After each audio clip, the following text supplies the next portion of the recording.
Hola, estudiosos. La verdad es que lo hice un poquito más prolijo porque yo misma me estaba, era difícil de visualizar. Les voy a hacer las flechitas, que para mí son más guía.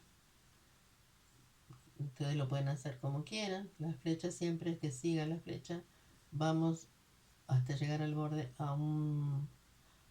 en un orden de máximo de energía creciente, como nos indica el principio de construcción, ubicando hasta 2 electrones por orbital, que sería el de exclusión.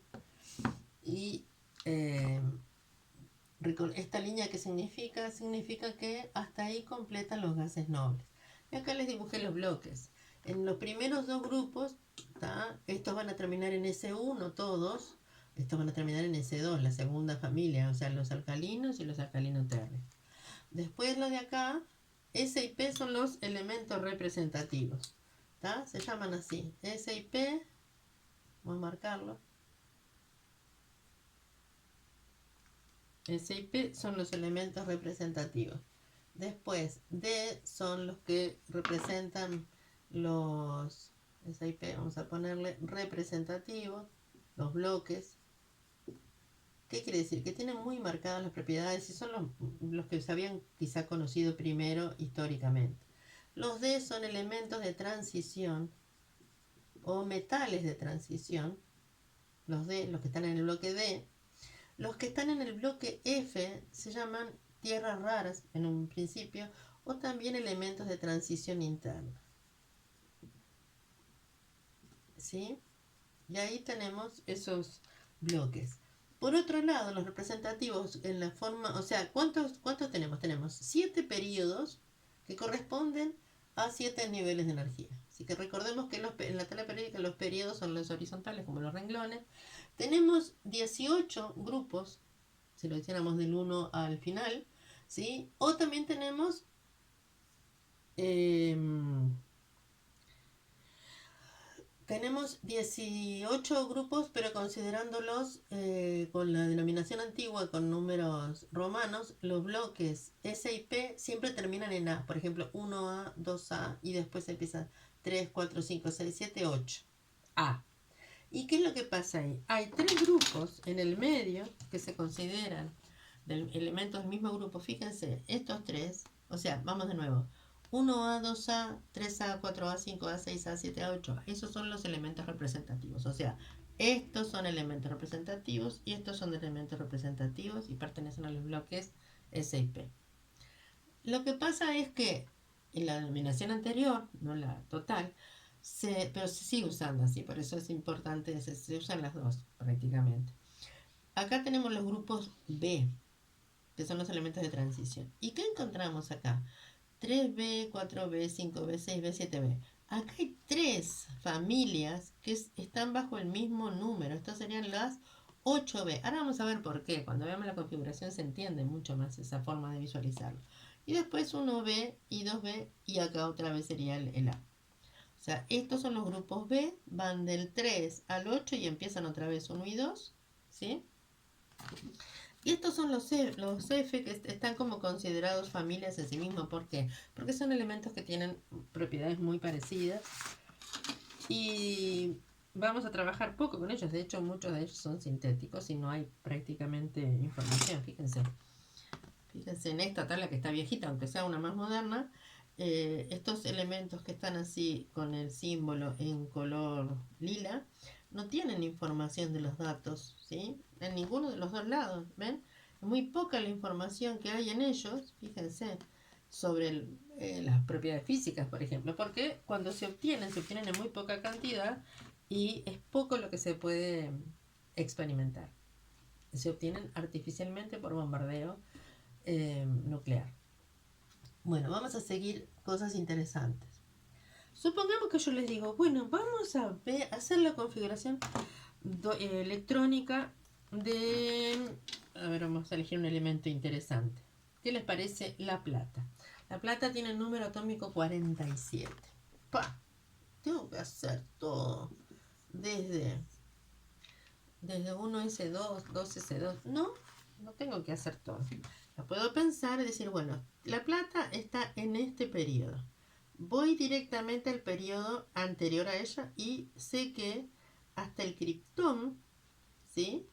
Puedo decir que tiene 36 electrones, puedo saber que se completó, como el criptón está en el nivel 4, quiere decir que el criptón completa siempre hasta, acuérdense que por eso estaba esta línea, hasta el P, del nivel anterior al elemento que yo tengo que ver. Así que como el plata está en el periodo 5, en el quinto renglón, bueno, me fijo en el anterior.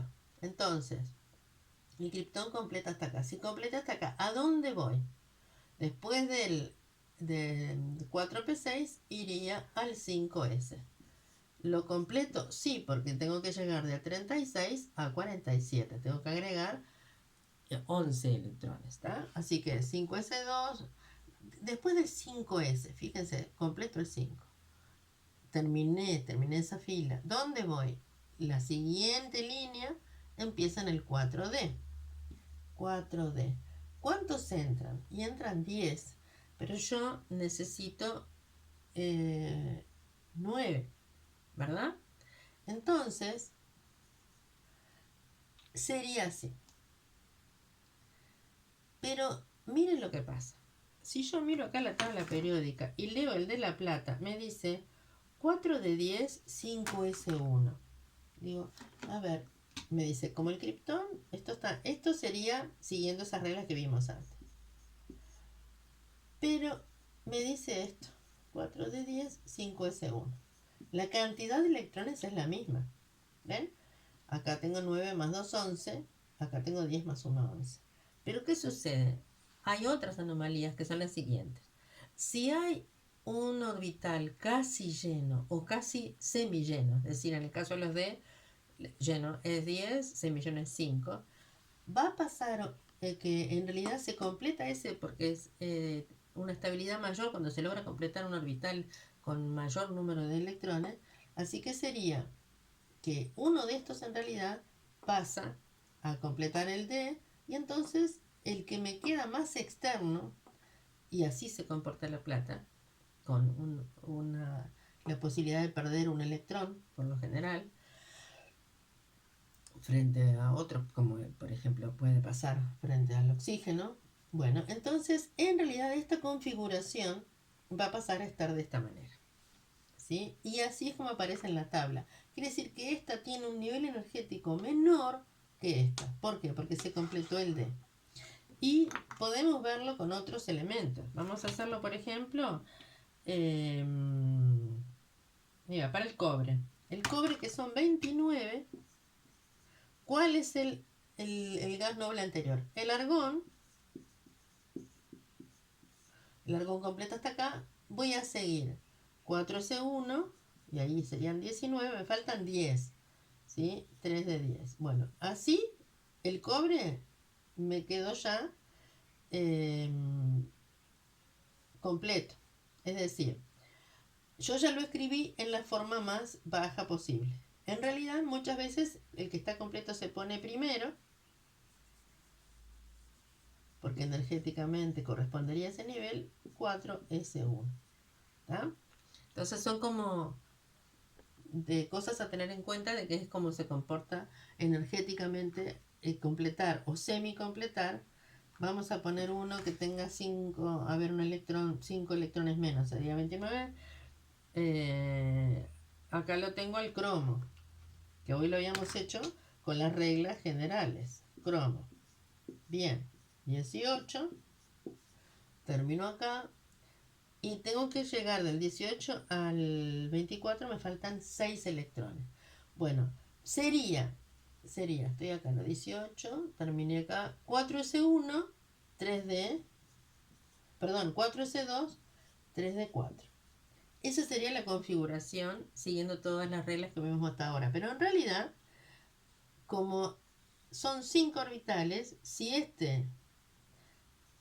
eh, la distribución cambia y semilleno el orbital D, tengo más estabilidad, por lo tanto, eh, la cuestión ahí energética y la estabilidad como que compiten, y entonces orbitales que llevan una gran cantidad de electrones, como los D y los F, que son de 10 electrones en total, o de 14 electrones en total, en realidad, cuando cerca tienen otro orbital de una energía muy similar, lo que va a pasar es que se van a quedar como semillenos y la configuración entonces del cromo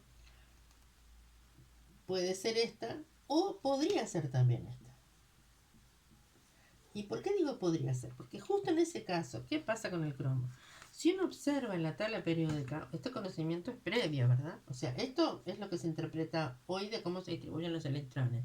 Pero esto de la tabla tiene muchos años, más años. Sin embargo, del cromo se conocen muchos compuestos porque tiene la posibilidad de trabajar o de reaccionar químicamente con varios estados de oxidación diferentes.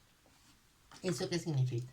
Este nivel que dijimos que después de la configuración tipo gas noble, lo que le sigue sería el nivel de valencia, en realidad si se comporta así puede liberar un electrón.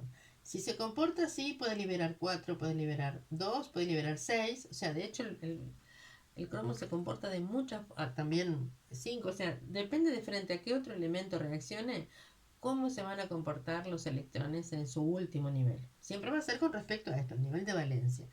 Y eso pasa también con el cobre. El cobre libera casi siempre un electrón, pero también puede liberar dos, ¿sí? ¿Por qué? Y bueno, porque si está con la otra configuración posible, que sería acá 9 y acá 2, en realidad estos dos los puede liberar también.